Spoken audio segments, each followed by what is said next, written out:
Today's aim is that Kipsters will be able to solve and graph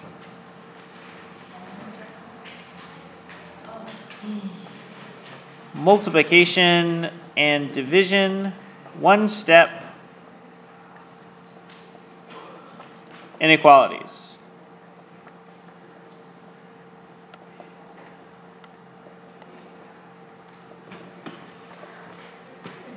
So, I'm actually going to start off with our first key point. Our first key point is actually the same first key point as yesterday. Anybody remember what it is? Andrea.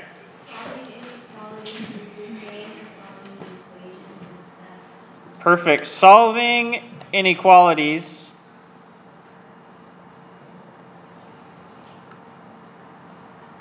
is the same as solving equations.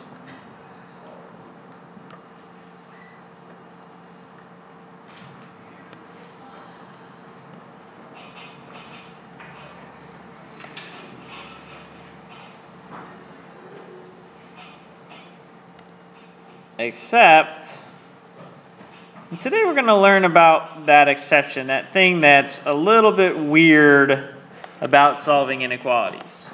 We kind of deal with this already, but to some extent we mostly just ignore it and it just kind of happens. All right?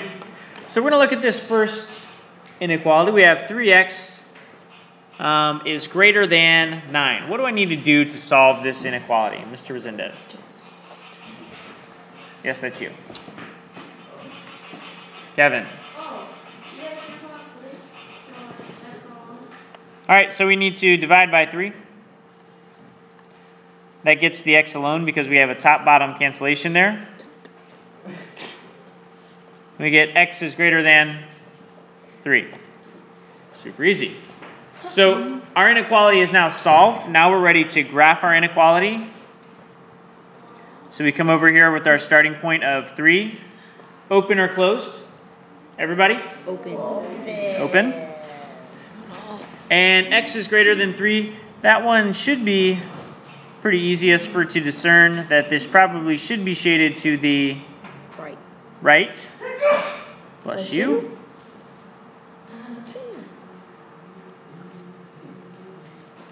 So, but what we do want to do is make sure that we do have our starting point and our graph shaded in the correct direction. The way that we're going to do that is by taking the original inequality and rewriting it.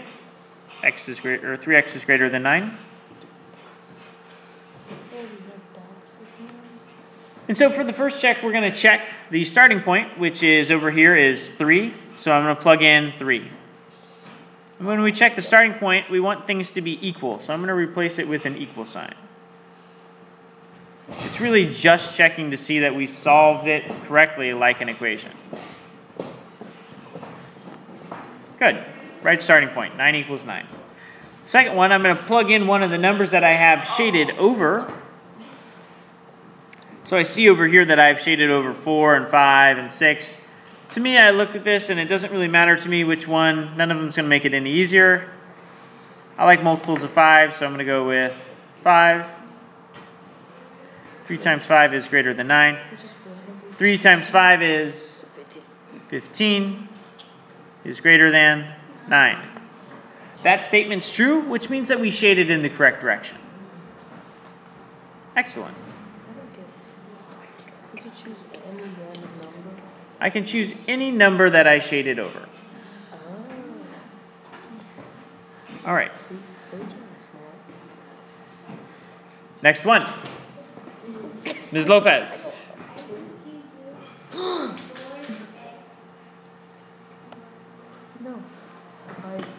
I want to be really careful. If I put that x on the bottom, what's going to happen out? What's going to happen with my x's? They both cancel. They're going to cancel out. So Leslie, what do I need to do instead of putting 4 over x? 4 over 1. Very good. So I've got 4 over 1 on both sides. I've got a top-bottom cancellation.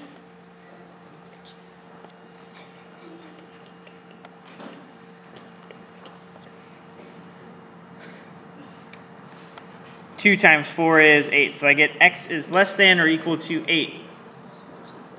So my starting point? 8. Open or closed? Closed. Oh. How's it closed? I don't think it's. Can somebody please quickly re-summarize for Carson what makes inequalities open or closed? Emmanuel? If there's a line under the greater or less sign, then it's closed, and if there's no line under it, then it's open. Okay. So Carson, do you understand that when we're looking at this has the line underneath it, or equal to, so that's closed. And this one up here, can't find it. Where is it? Does not have the line underneath it, so therefore it's open. One way you can remember that is if it's got a line underneath it, that took some extra ink, which means you need the extra ink to fill in your dot. Just an interesting way. Tons of other ways to remember that. Anyway, so let's go ahead and check our starting point before we get too far into this. So I'm going to rewrite my original inequality again. X over 4 is less than or equal to 2. So I'm going to plug in 8, which is my proposed starting point. And because we're really just checking that we solved it like it was an equation, right? I'm going to put the equation symbol in there. 8 divided by 4 is 2. 2 is equal to 2. We have the correct starting point. Now we need to make sure that we shade and get it shaded in the correct direction. I'm going to throw some values on here. And do I want to shade to the left or to the right? Left. No, right. No, left. Oh, this is too complicated. Sage, what do you think? You're going to have to tell me left or right because I'm looking at you and it's kind of a mirror image thing going on here. Towards the 10 or towards the 6? Left. Left. All right. Now, we're going to get ready to check this. And again, I'm going to give you the same tip that I gave you on the do now, whether you were listening to it or not, is I recognize here that somewhere along this line, and it's probably going to be way over here, 0 is going to be shaded over. So we're suggesting that 0 is part of my solution. And I love 0. 0 is so easy to work with. So I'm going to go ahead and check my work with 0 because I know if eventually I keep coming down this line, coming down this line, coming down this line, I'm going to get to 0. So 0 is supposed to be part of our solution. And 0 is so easy to work with that whenever I can use 0, I do it. 0 over 4 is less than or equal to 2. 0 divided by 4 is 0. So 0 is less than 2. 0 is less than 2. Yeah, that sounds good. Right on, Mr. Boots. Judea, question? Do we do 6? Do we always have to do 0? So you don't have to do 0. You can actually use whatever numbers you want. The thing that I caution you with is particularly with these division ones, that you're going to find that if you don't choose a nice and simple one, you're going to end up dealing with decimals when you don't really want to. I get it. So for me, I probably wouldn't have used 6. The next probably best thing I probably used would have been 4. Because 4 is divisible by 4. All right. All right, here is the tricky one. Make sure you are 100% tuned in on this one because there's 2 things that are tricky about this one. One of them is the exception, and one of them is something that we should see immediately we need to do. Judea. If we put 6 and it's 6 over 4, can we simplify and put 3 over 2? No. Decimal would be easier. Anyway, looking at this problem. What do we need to do with this problem first, Viviana? There's no subtractions here. There's one right there. Viviana. What the? Yeah. Good. Remember, whenever we have coefficient or variables without their coefficients, we need to add one. So we have that negative there. We know that's really a -1, which tells us, Emmanuel, that we need to divide by what here to solve this inequality? 1. Because it's like right there. Not 1. Negative. -1. I just put off my mustache here. Oh, I did. So I have -1 divided by -1. That gives me the positive 1. And x and 2. Now, this is where the exception comes in. Are you ready for the exception? Make sure that you're listening. Make sure that you're listening. Whenever our inverse operation is multiplication or division of a negative number, we have to flip the inequality symbol around. Now, I could spend an entire lesson explaining to you why I need to flip this around, but I'm not going to bother you with that because I think you would find it rather boring. So what I'm going to do is I'm going to save you the time and tell you the rule that whenever your inverse operation is multiplying or dividing by a negative number, you have to flip the inequality symbol when you solve it. Okay? We're going to prove why that happens when we do our second check. We're going to prove that it has to happen when we do our second check. So let's go ahead and get on with our checks. First thing we want to do is we want to check our starting point, which is 2. Viviana, question.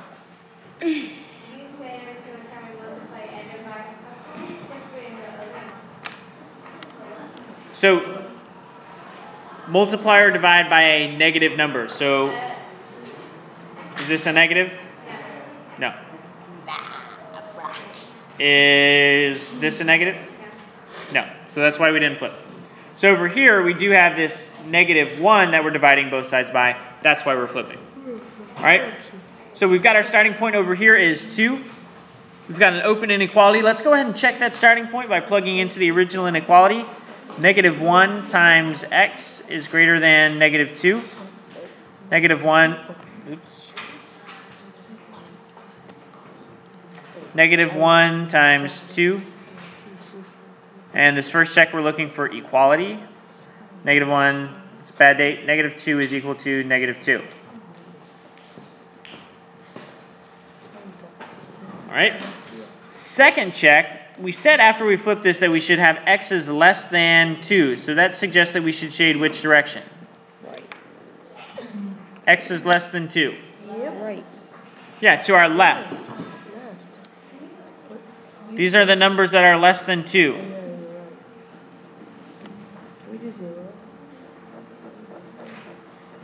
All right. So Carson says, let's use 0. I totally agree. -1 times -1x is greater than -2. We can plug in 0 because 0 is shaded over here. -1 times 0 is greater than -2. 0 is greater than -2. So we shaded the correct direction. Now let's think about this really quickly. If I had not flipped that inequality, I would have gotten x is greater than 2. So I just want you to see right here that this answer would have been wrong if we had not flipped the inequality symbol because we would have had to shade the opposite direction. And we just proved that the correct solution, the correct direction shading, is over here on the left. Okay? So we definitely do not want to forget to flip it when we're supposed to flip it. Yes, Jalen?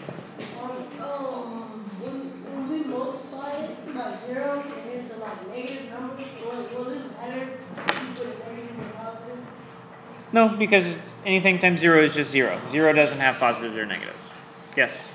Isn't always flip the what is that called? Inequality symbol? Can't that be a key point? Judea has a key point in her mind that she's going to hold on to for just a second while we do this next problem. Now, looking at this next problem, what is the inverse operation I need to do to solve this inequality? Sage.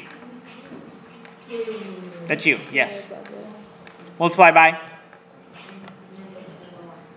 -3/1. Now, I just heard you say multiply by a negative. So what does that mean we have to do based on what we just said? Sage? flip the inequality symbol. So I'm gonna write it down. Flip. I'm gonna flip it around. Negative 3 times 3 gives me the negative 9 over here. And these negative 3's cancel out, leaving me with just the x. Now, this is written in a way that most of you don't really like. We learned on Tuesday that there were 2 ways to write every inequality. And you guys seem to prefer to like it the other way. So how can I rewrite this in a way that most of you seem to like better? Sage, keep it going. How can we rewrite this in a way that most of you seem to like a little bit better?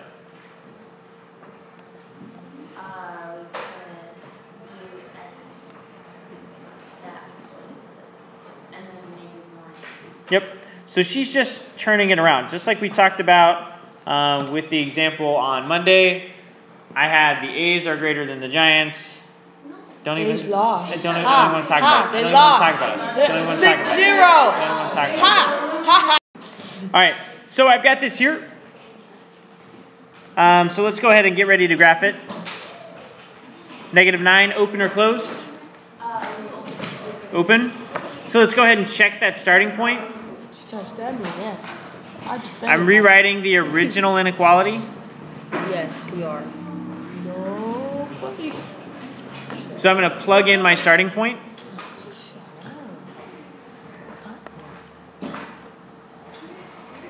And because in this first check we're looking for equality, I'm just going to switch that to an equal sign. Negative 9 divided by negative 3 is 3. Good. That means we have the correct starting point.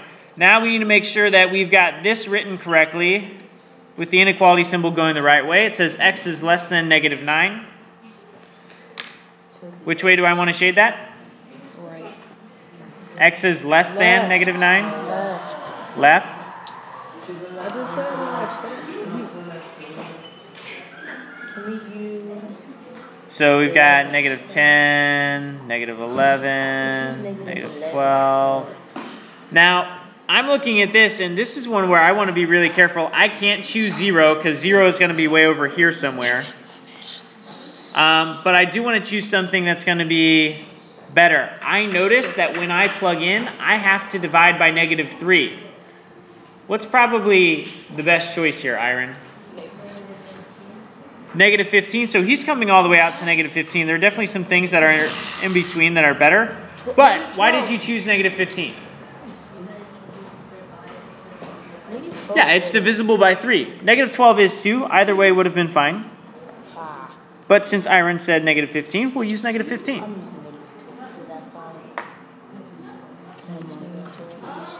So I'm going to rewrite the original inequality. I'm going to plug in my negative 15.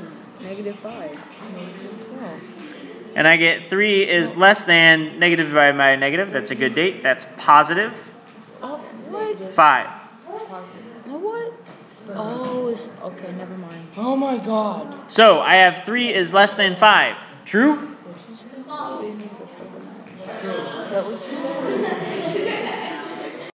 So our only exception to solving inequalities, just like equations, is when we have this multiplication or division by a negative. So whenever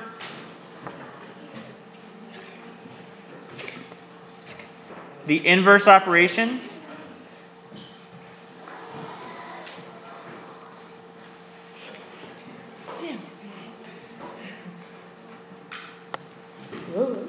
is to multiply or divide by a negative,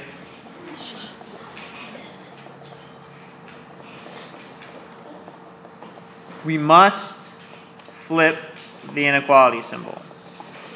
I'm going to put flip in all caps.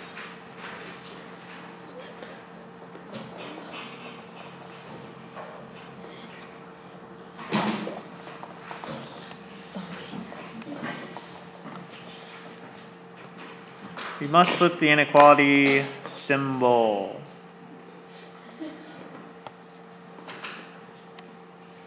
And that's super, super important. Are there any questions before we move on with our work for today?